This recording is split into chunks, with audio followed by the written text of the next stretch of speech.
I'm excited to introduce you to Consumer Math, Biblical Stewardship, and Personal Finance. From deciding which can of spaghetti sauce to buy to selecting a car, career, or home, life is filled with financial decisions. This course prepares students for those decisions with both the math skills, terminology and awareness of options, and above all, biblical principles and perspective they'll need. Biblical principles are integrated throughout, and Scripture sleuth problems have students look at verses on stewardship for themselves. Case studies give real-life examples of people who let God, not money, be their master.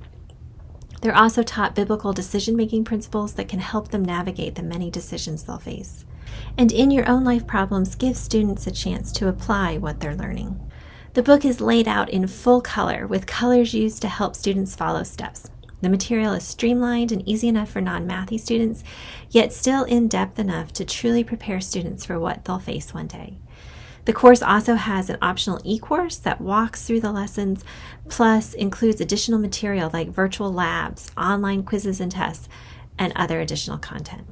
I hope this course will not only inspire the next generation for biblical stewardship, but will also spark conversations within families and inspire parents along their journey as well. I invite you to check out the free samples and grab your copy today.